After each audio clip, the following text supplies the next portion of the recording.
Hello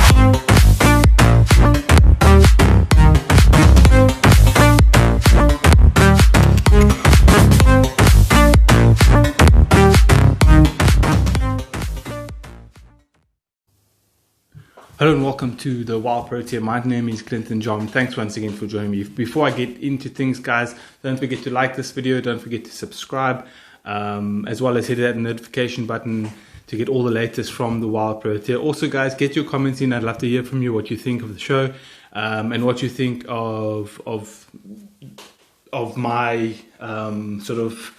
ideas about South African sport and so on. So obviously, you know, this was supposed to be an interview this week with one of my friends, local cricketer, captain of Claremont Cricket Club, Mark Hendricks. Unfortunately, his work schedule wouldn't allow for it, so we're going to postpone that possibly till next week, or whenever he's available. So in saying that, now I've obviously had to go looking around for, you know, some content to bring you guys today, and what I found is that we're going to talk a bit about rugby. That obviously you can see I've got the, you know, the Springbok top on today, and reminding myself this morning that, you know, we are world champions, and it's a good reminder. But what's going on with Super Rugby at the moment is not a great thing, I think. Because you've heard some prominent figures. I think it was I can't remember who it was, but it was a New Zealand player and an Australian player that came out and said that Super Rugby needs to move on without South Africa. You know, in my view, Super Rugby is the best rugby competition in the world, because the Southern Hemisphere is the best rugby playing, or the best rugby playing nations in the world, in my opinion. So I think to try and break that up would be wrong. But however, it's going to prove a massive hurdle, you know, in the future, especially with the coronavirus and stuff like that. So a move to the Pro 14, it has been spoken about. There is a Pro 14 expansion that's going to happen pretty soon, I think in the next couple of years or so. You know, SA franchises might move over there because logistically it's a lot easier for us to get there and for them to get here than it is for New Zealand and Australia or Argentina to get here, or vice versa. So yeah, so from a logistical point of view, it makes sense. I just hope that it's not going to affect our rugby too much. Apparently the sponsorship deals or the TV deals are a lot more lucrative, and hopefully, you know, that means we can pay players better, and hopefully that means we can keep our players here. You know, there is a TV deal with Super Rugby. I think SuperSport has a TV deal with Super Rugby for up until 2023, I believe. So I'm not sure exactly when this expansion is going to happen, but this Pro 14 expansion would leave out one of the South African franchises, which would be I'm not sure what would happen to that franchise, whether they would now have to fend for themselves and find somewhere to play, or the sort of dissolve as a franchise. I don't know. We'll have to wait and see on that one. Obviously, nothing's, you know, set in stone quite yet, but you know, the talks are that this expansion is going to happen, and the talks are that the Pro 14 for South African teams is the best way to go. I mean, we've already seen the Southern Kings and the Cheetahs in the Pro 14. Not that they've done too well. The Cheetahs were doing okay, I think, but the Kings were consistently probably bottom of the log, and I think they might be the ones to go if the rest of the South African teams are going to come in, because the Lions are better than them, Bulls, and obviously the Stormers, Sharks are all better than them. So they might be the one to fall by the wayside. But hopefully it'll create enough TV money that, you know, there's enough money to pay players. And then just looking at how that's going to affect local rugby, we don't know how that's going to affect local rugby, because obviously the Pro 14 is played during the English winter, so it's going to be tough to know when the Currie Cup and the Vodacom Cup and things of this nature will be played. And if those competitions are now going to be somewhat diluted because of not having, Springbok players and that sort of thing. So at the end of the day, World Rugby has said that they want to create a unified sort of season for rugby, so that we can avoid injuries and stuff like that, but also that we can avoid clashes in competition. So hopefully, we can come to some sort of compromise either way. New Zealand and Australia want to go their own way, and whatever, they're entitled to have that, and they want to have them, and I think the Pacific Islands. Where does that leave Japan? Where does that leave Argentina? We don't know. But World Rugby want to create a unified sort of timetable to have rugby competitions in a certain time frame, so that you can avoid injuries, so that players aren't playing sort of rugby throughout the whole year and stuff like that. Which, I mean, it makes sense.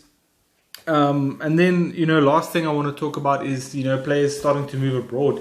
It was reported that Malcolm Marx has made a move to Japan now because players have been forced to take a 43% pay cut due to the coronavirus. Now, obviously, it's not, anyone's fault at this point, but there's just no money to pay the players because they haven't been playing. There's been no income, no money coming in. So it's been a difficult time for everyone, and he's chosen to go overseas and play in Japan and hopefully earn some money for himself and to further his career there. We wish him the best of luck. Obviously, one of the best hookers in South Africa and the world at the moment. So he'd still be in and around the South African setup. SA Rugby did, give players the options of going overseas because of the pay cut, which is quite a sizable. 43%. Interestingly enough, though, Peter Steph du Toit says he's going to stay at the Stormers, even with the pay cut. So showing a bit of loyalty there, and maybe also showing that he feels that he's got a good side there and whatever. I'm pretty sure Peter Steph will have opportunities in the future. He's World Rugby Player of the Year. I'm pretty sure he'll have many more opportunities to go make some money elsewhere. Hopefully, though, with the Pro 14 and stuff like that coming through, if it comes through, there will be more money to pay players, and players won't have to leave. So the whole world is pretty much in an uncertain state at the moment, and rugby's no different. You've seen the soccer guys, the football guys coming back. The NBA is about to start up again in America. They're about to start Super Rugby in Australia.